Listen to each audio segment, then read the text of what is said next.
मेरे देश में कैसा है ये गम, माँ मेरे देश में कैसा है ये गम। तेरे लिए जीते हैं हम, तेरे लिए जीते हैं हम, माँ मेरे देश में कैसा है ये गम, माँ मेरे देश में कैसा है ये गम।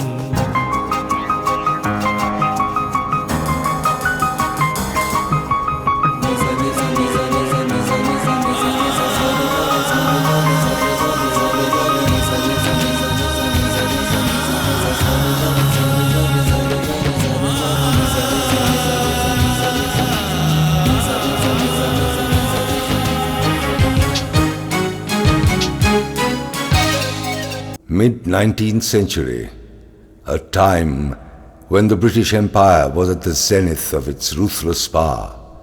In India, a revolt was brewing among the people, and they were ready to attack the regime. But who would strike the first blow? The year 1857, Sepoy Mangal Pandey showed the path. Revolution started and spread like wildfire to every nook and corner of the country. All revolutions claim death and bloodshed. This was no exception. On the 10th of May 1857, Mangal Pandey was hanged to death at Barakpur in Bengal. But the revolution did not stop. It gathered momentum under revolutionary leaders like Tantia Topi, Nana Sahib, Rani Lakshmibai, and other leading Indians. The severity of the revolution shook the base of British imperialism. The British government did its best to suppress the revolution, but the way forward shown by the leaders had created the Indian dream for an independent motherland. The sole mantra for success of the freedom struggle spread to all corners of the nation. The colonial power took no time to resist the mutineers with the help of their mighty force, and the Indian Rajas as well. But our freedom fighters were men of fervor and indomitable spirit, and that bothered the government of India, who decided to deport them to the Andamans or Kalapani. Thus started the Penal Settlement. 4th March 1858, the first deputation of 200 Indian prisoners, including Zemindars and Maulavis, were organized under the custody of jailer David Barry and Dr. James Patterson Walker. 2 Indian doctors and 50 naval guards accompanied these prisoners in the East India Company's vessel, Semiramis. One of the eminent prisoners amongst the group was Allama Fazlul Haq, a friend of Mirza Ghalib. He was imprisoned as he was instrumental in framing the first constitution of Delhi. But why the Andamans? This question seems imminent. 1789, the British government nurtured the idea of establishing a penal settlement for the Indian convicts charged with criminal offences. Lord Cornwallis, Governor-General of India, sent Captain Archibald Blair, a renowned hydrographer, to take control of the Andamans, as it had abundant natural resources. He named the place Port Cornwallis, but it was later renamed Port Blair. The island still continues to be called Port Blair.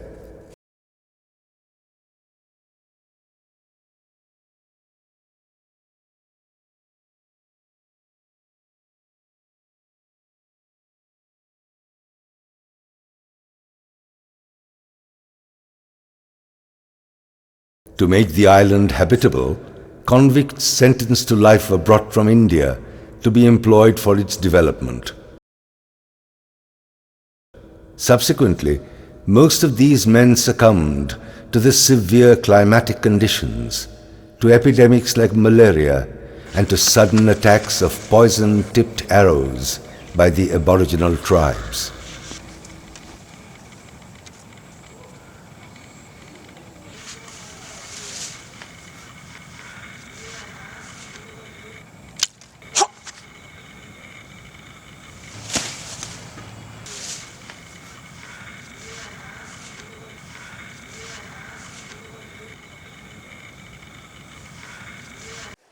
February 1796, the British regime decided to abolish the settlement. However, the ruthless British found it to be the right place to sentence Indian freedom fighters to the point of no return. Was that the reason to term this place Kalapani? Let us introspect. There may be three reasons according to the experts. First, the thick, dark clouds which almost always kept the sky overcast gave the sea water a black, shaded look. Second, the rocks and stones of the hills surrounding the water were black in color, and their reflection made the sea look black. The third seems to be the most pertinent. In our Sanskrit language, Kal may mean time, or can also depict death. Probably the atrocity of the British towards prisoners in the Andamans led to the coinage of the word Kalapani, and crossing of the water body meant sure death. The story begins. 1858, the year after the Sepoy Mutiny, the British decided to deploy prisoners to the Andamans. Major Walker, who left India with the prisoners, was a brutal, autocratic and ruthless British commander. His acrimonious and revengeful attitude towards the mutineers was beyond description. He made no discrimination between ordinary criminals and freedom fighters.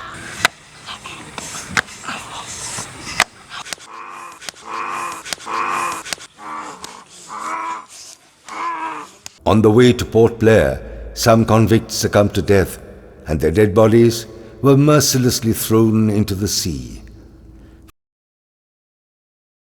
Freedom fighters were subjected to inhuman treatment, abusive commands, hell-like surroundings, and utter humiliation.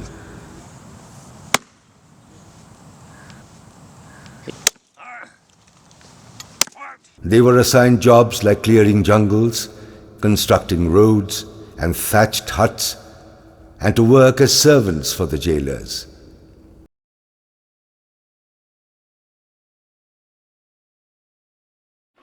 Deportation to the penal settlement was interpreted as rigorous work, with food barely enough to keep a man alive. Inhuman treatment of prisoners continued with food. They were served with kanji, a saltless and tasteless rice gruel, and dal or pulses, which was full of sand, gravel, and mice droppings. The quota of rotis was preserved to appease the Pathan warders and jamadars. Instead of vegetables, they were served with boiled green grass and leaves. Not only was the food served dismal in quality, the prisoners were never given enough time to eat it properly. This led to severe ill health and malnutrition. Cruelty meted out to the prisoners was often intolerable. Some of the mutineers preferred to end their lives rather than undergo such horrifying experiences. Yes, Captain!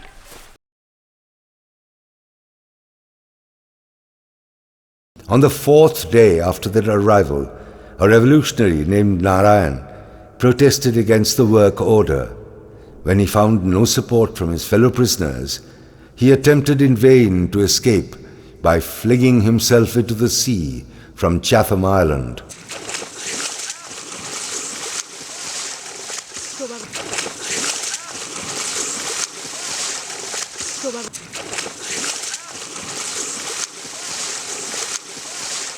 He was recaptured by Walker's men and executed instantly.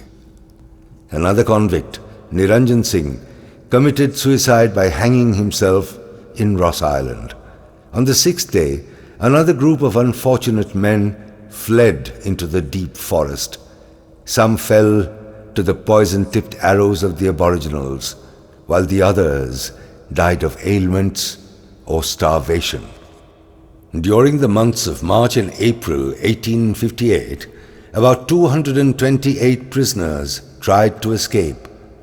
Forced by starvation, 88 prisoners came back. On that very date, 86 of them were hanged to death. One was pardoned, and the other became sick. 1872, 8th February. The Viceroy of India, Lord Mayo, came to visit the settlement in order to see for himself the progress made on his plans. It was twilight, and Lord Mayo decided to watch the sun set from Mount Harriet. While coming back, he was stabbed to death by Sher Ali.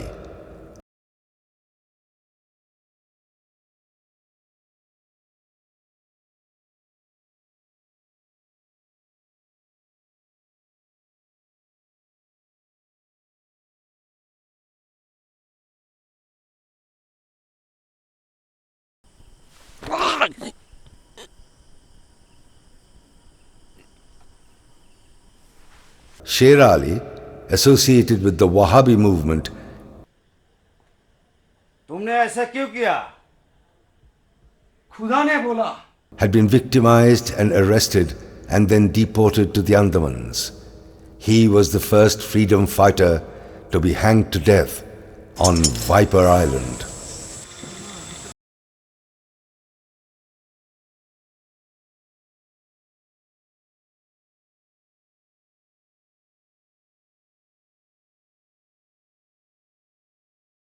The construction of Cellular Jail, the Andaman and Nicobar Manual Settlement Order number 423, dated 30 September 1893, was issued for taking up the construction of the Cellular Jail, based on the recommendations of the Lyell-Lethbridge Commission.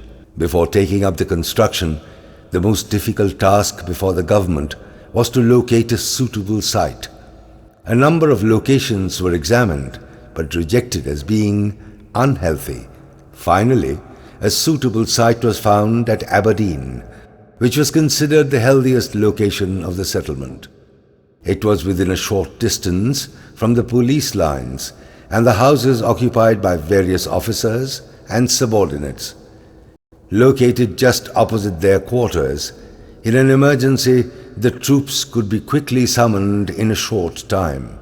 The location was also adequate in terms of the security of the jail, as more than half of the outer wall was bounded by the sea. Construction work on the cellular jail started in 1896 and it was completed in 1906. The fortified structure was built along the seacoast at Atlanta Point in Aberdeen at a height of 60 feet from the sea level. A lot of importance was attached to the construction of the cellular jail in Port Blair.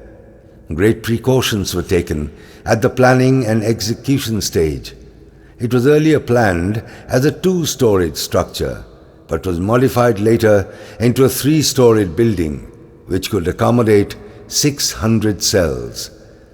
The initial plans for the cellular jail were prepared by Mr. Davies, executive engineer of the Calcutta Division, in consultation with Dr. Lethbridge.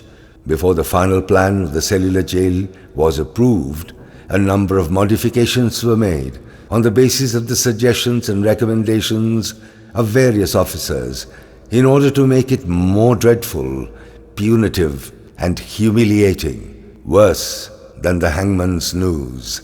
Later, Mr. McQuillam prepared plans and estimates of the cellular jail. At the beginning, it was estimated that the cost would be 5,17,352 rupees, but an expenditure of 7,83,994 rupees was incurred by the time it was completed.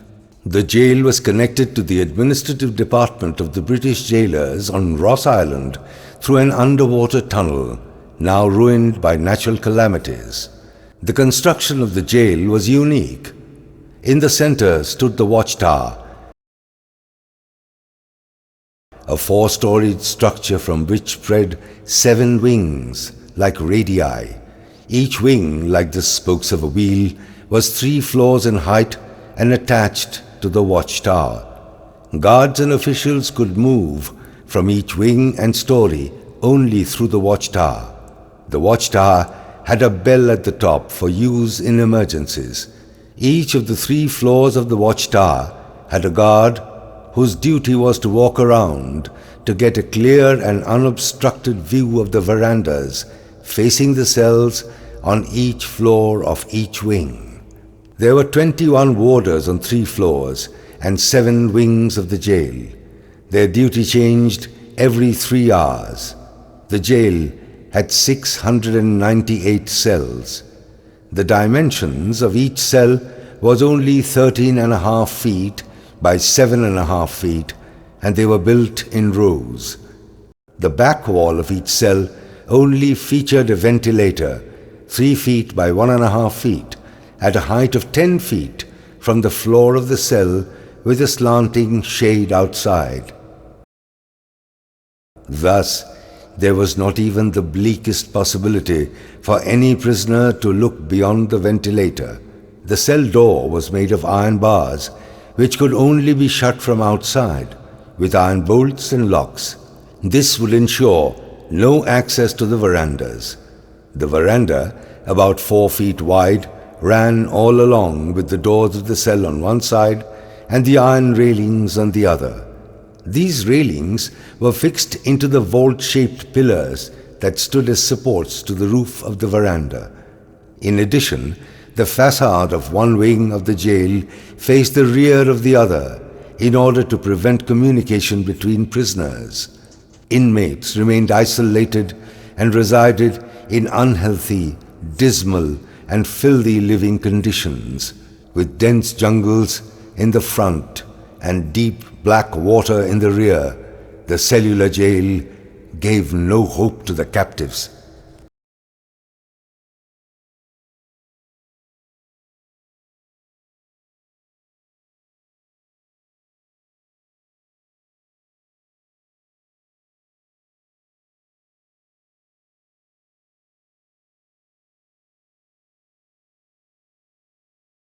The main office of administration was Ross Island on the right-hand side, Aberdeen Island on the left, and Phoenix Bay or North Bay in the front.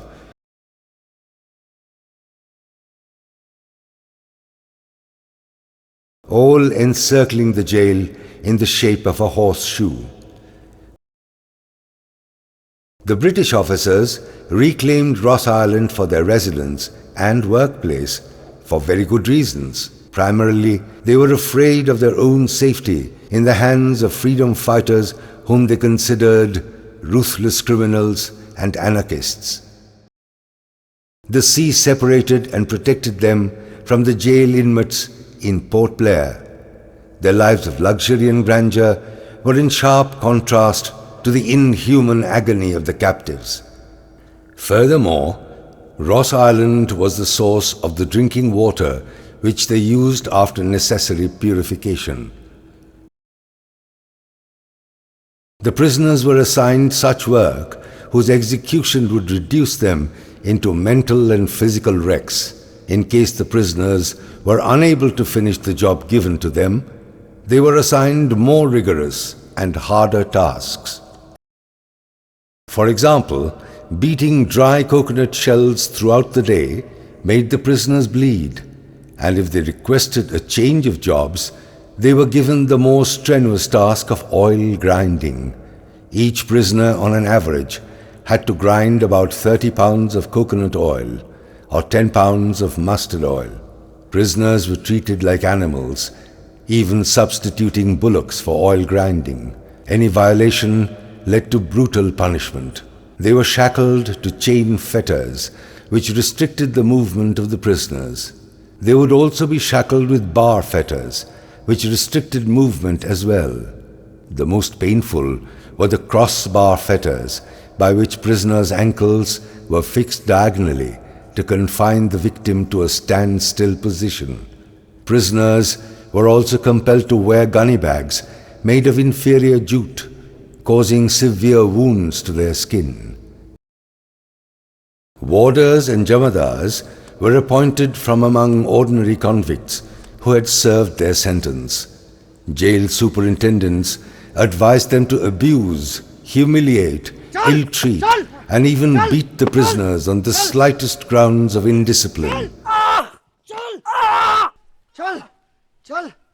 They were made to strip, chained to fetters, and flogged mercilessly in public.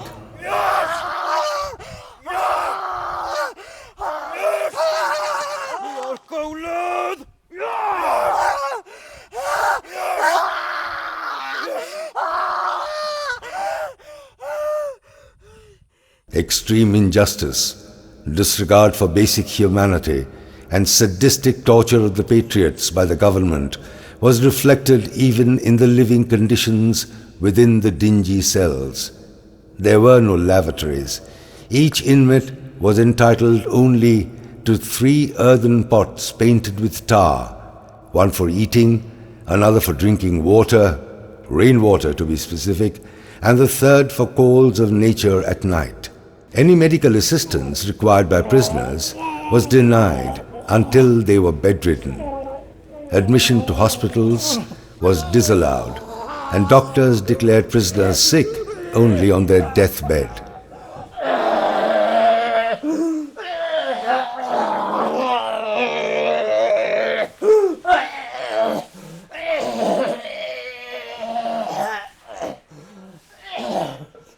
In the case of casualties within the jail, dead bodies would be hurled into the sea to be eaten by the fishes. Even those prisoners who were hanged did not get the right of their last wish.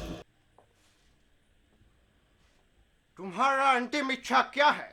मैं मुस्लिम हूँ, मुझे cover दिया जाए.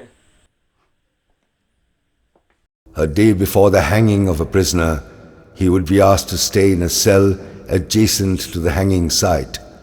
Before the hanging, a customary question was asked about how he wished to be cremated. However, the last wish, dishonored by the British,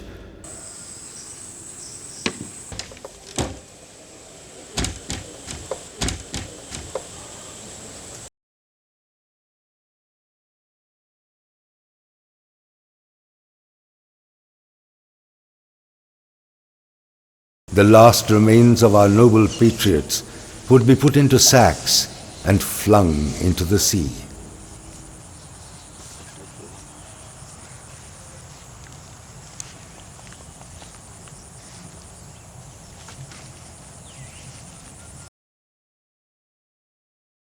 Every corner of the jail echoed with the sighs of loneliness, agony, and indignity of the freedom fighters. It plunged them into deeper despair, dark depression, and lunacy. Some turned to suicide.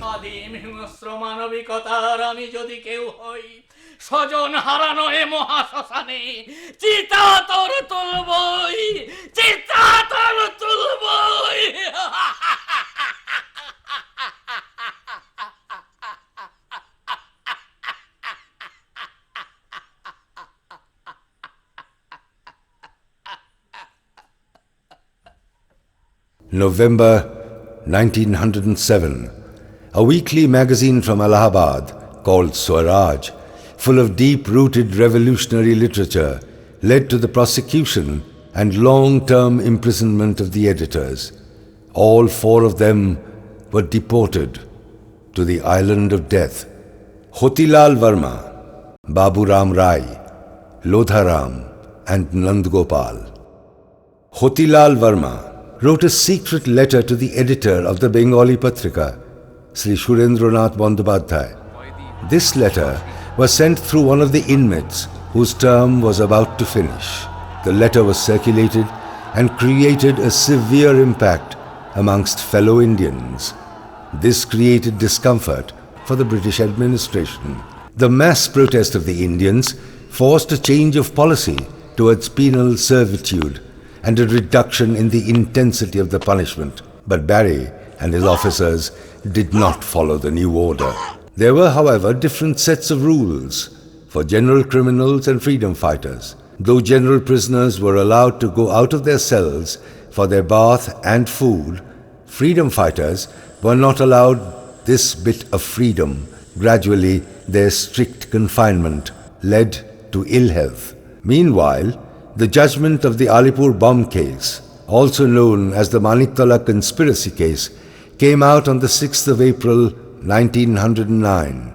The names of heroes from Bengal like Upendranath Banerjee, Balendra Kumar Ghosh, Ullashkar Datta, Vibhuti Bhushan Sarkar, Rishikesh Kanjilal, Indu Bhushan Rai, Birendra Chandra Sen, Hem Chandra Das Kanungo, Nirapada Rai, Sudhir Kumar Sarkar, Indranath Nandi came to the forefront.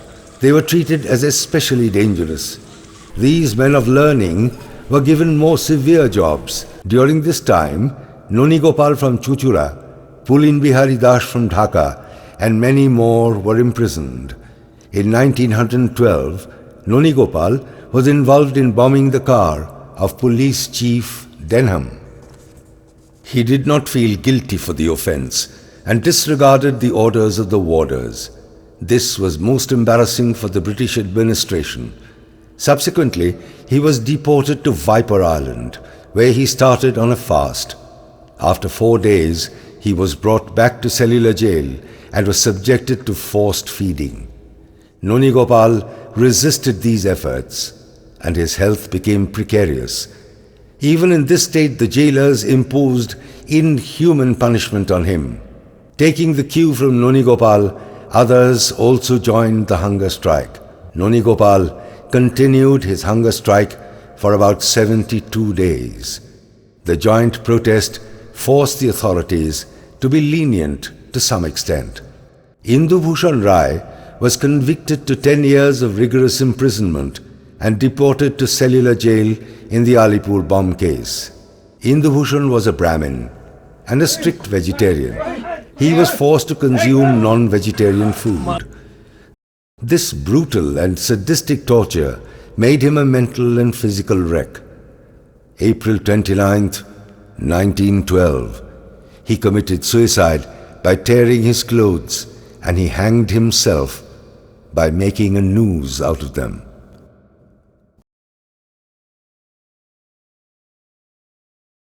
The gruesome picture of severe torture was visible all across the Cellular Jail. The treatment of Ullashkar Datta was no less spine-chilling.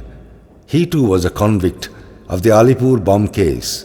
On the very first day, he was found hanging handcuffed with acute fever. On the 10th of June 1912, even when he was sick, he was suspended in his cell for a week in fetters. This time, in the name of treatment, the punishment was inhuman. Every day, he was subjected to electric shocks. His pain and heart-rending cries reached every corner of the jail.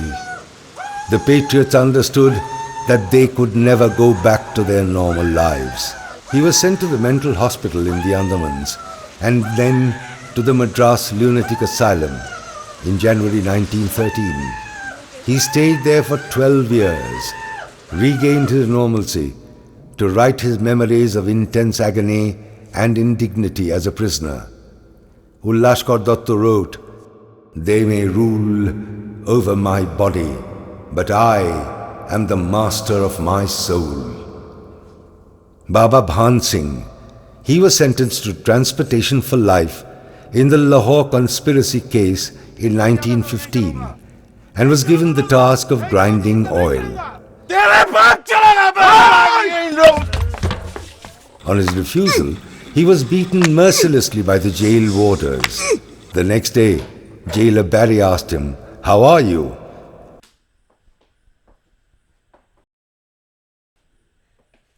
How are you?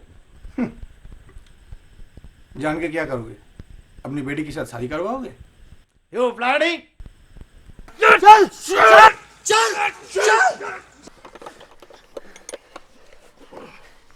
Ready, sir?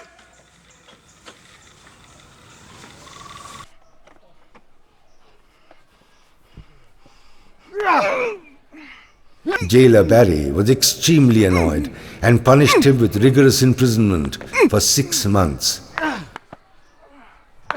From his prison, Baba Bhan Singh used to sing patriotic songs. सरफरोशी की तमन्ना अब हमारे दिल में है, देखना है जोर कितना बाजुए कातिल में है. अब हमारे दिल में है, देखना है जोर कितना बाजुए कातिल में है.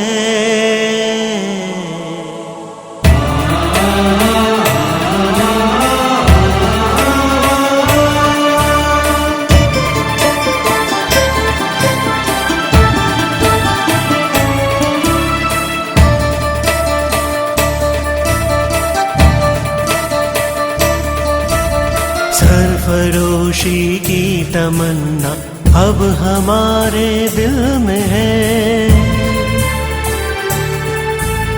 देखना है जोर कितना बाजुए कातिल में है.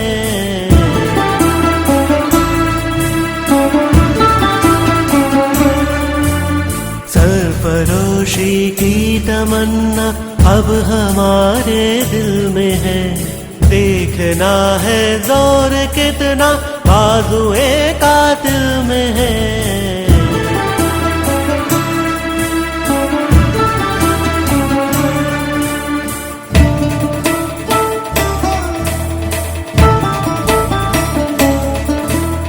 सरफरोशी की तमन्ना अब हमारे दिल में है.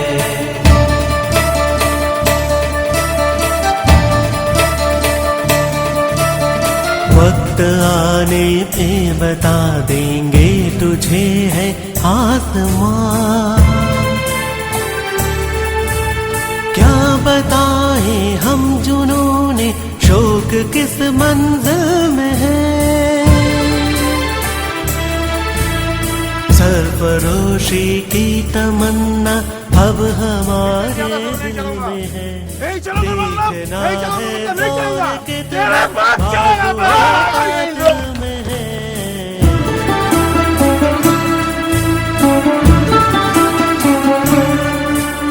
देखना है जोर कितना बाजुए कातिल में है.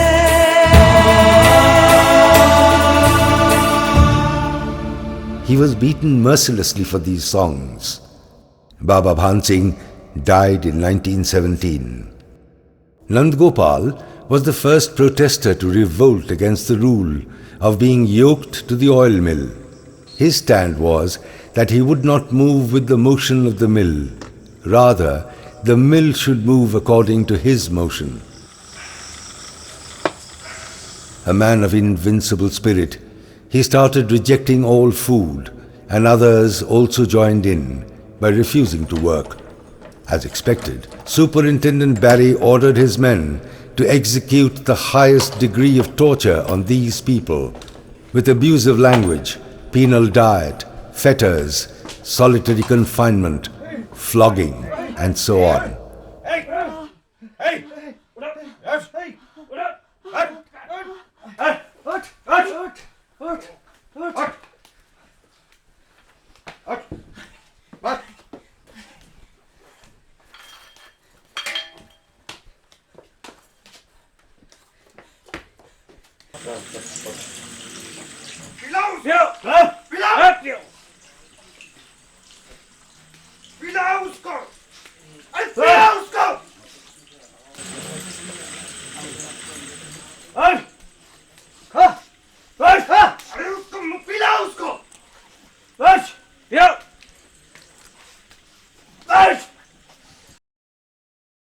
Mahavir Singh, born on the 16th of September 1908 in UP, He was an active member of the Hindustan Socialist Republican Party.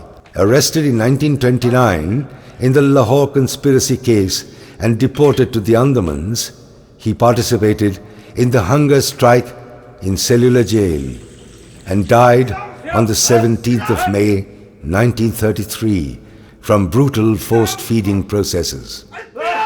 Mohit Mitra. He belonged to the Rangpur group of the Jugantar party. Arrested on the 2nd of February 1932 in Calcutta, in the Arms Act case, he was deported to the Andamans.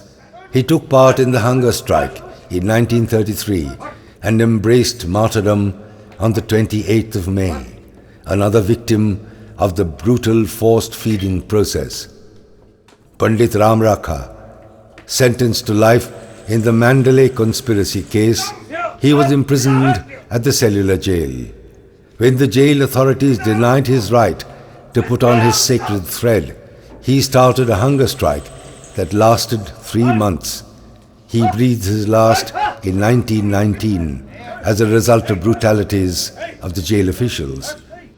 Mohan Kishore Namdas, an active member of the Anushilon party and sentenced for 7 years in the Netrokona Shuari Kando political action case and deported to the Cellular Jail.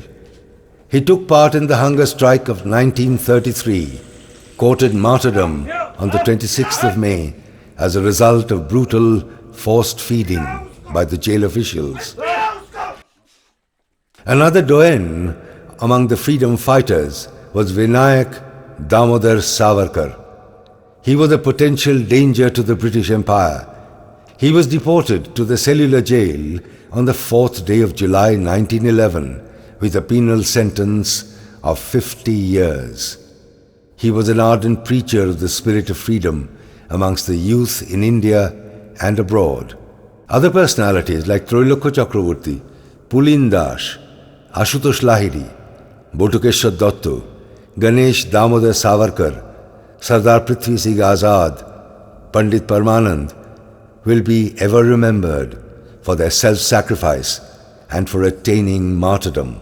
The Chittagong Armory raid case, conducted by Mastadda or Surjo Sen, a committed revolutionary, was a startling and daring step on the part of the youth of this country to take a collective revolutionary action against British imperialism.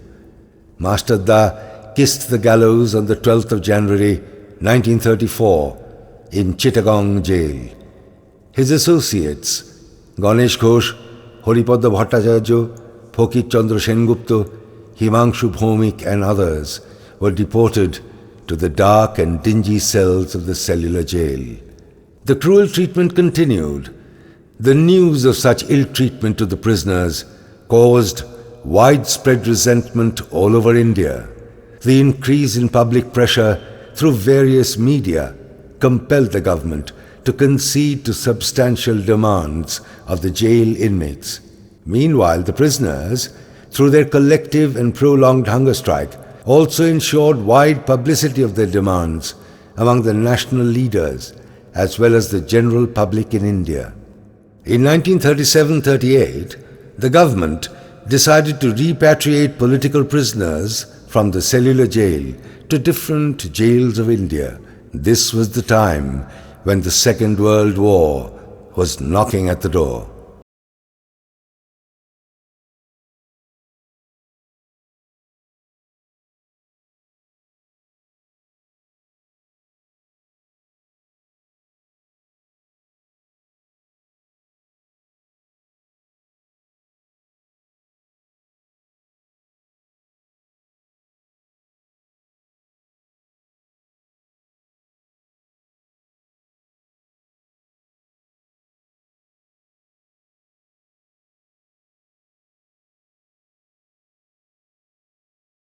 Another deciding factor for repatriation was the invasion of the Andamans by the Japanese Empire. The Andaman and Nicobar Islands were captured by Japanese forces on the 23rd March 1942, when the Imperial Japanese Navy proceeded towards the Ross and Chatham Islands. The Japanese occupied Port Blair. They arrested the British officials and started their own administration. Astonishingly, they were even more ruthless and brutal than the British. Islanders were treated like slaves, and their misery lasted till October 1945. Sometimes they were suspected to be spies. In 1944, 30th January, a group of 44 innocent Indians working for the Japanese were asked to dig a well. Once that was done, all of them were shot and buried into the same well. Today, a memorial on top of that well remembers that terrible act of brutality. After so much sacrifice from our great patriots, what we find today are mere constructions of sand and gravel, supposedly in the memory of the great souls who laid down their lives for the motherland. Do you really think that this pays adequate respect to the great souls?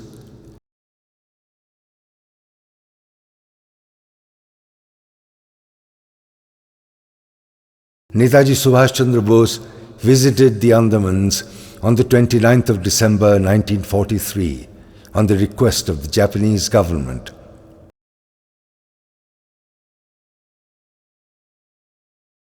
He hoisted the national flag of India for the first time at the Gymkhana grounds of the Andamans. He announced in a press meet that the return of the Andamans to the Indians would be the first territory to be liberated from British rule. He renamed the Andamans as Shaheed and Nicobar as Swaraj in memory of the martyrs.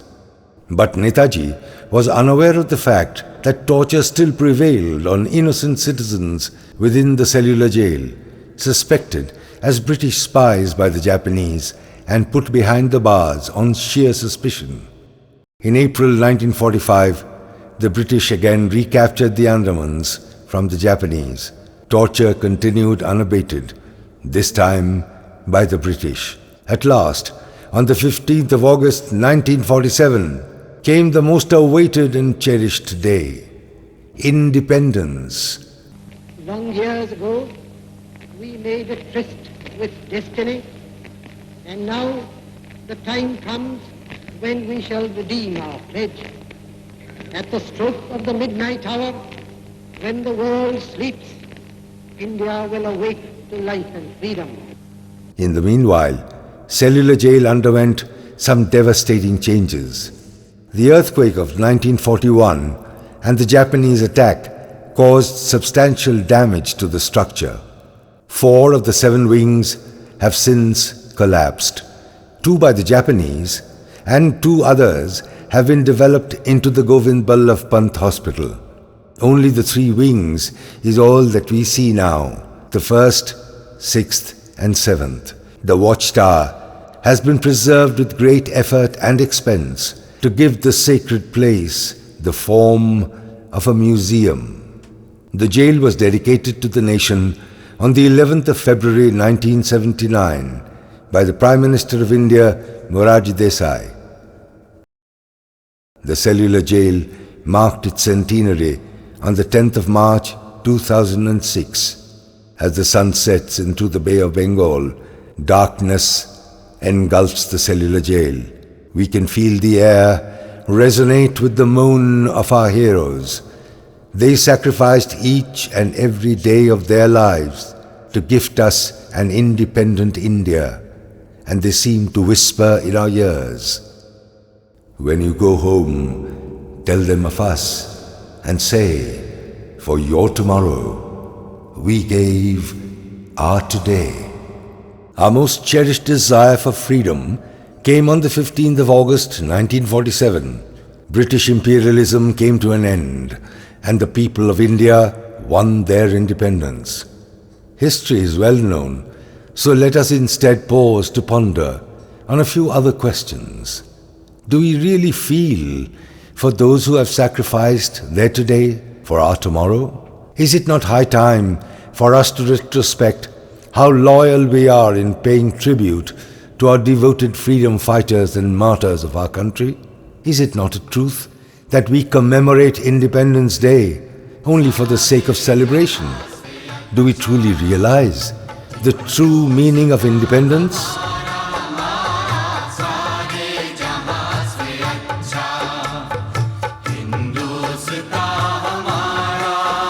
We remember the great souls on that very day, only to take a break from our humdrum present of our day-to-day life, when the garlands that we offer them dry the following day. Murmurs still seem to fill the air. Do you remember us? Our dream, our sacrifice. What is yours?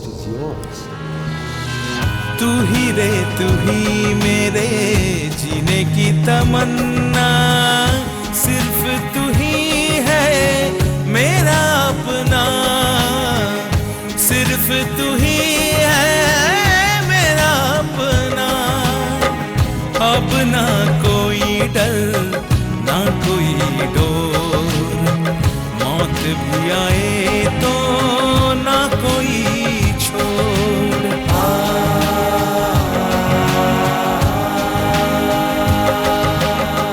प्यासा दिल मेरे ना पाए पानी, कुर्बान है तुझ पे माँ ये जिंदगानी, ये जिंदगानी, ये जिंदगानी।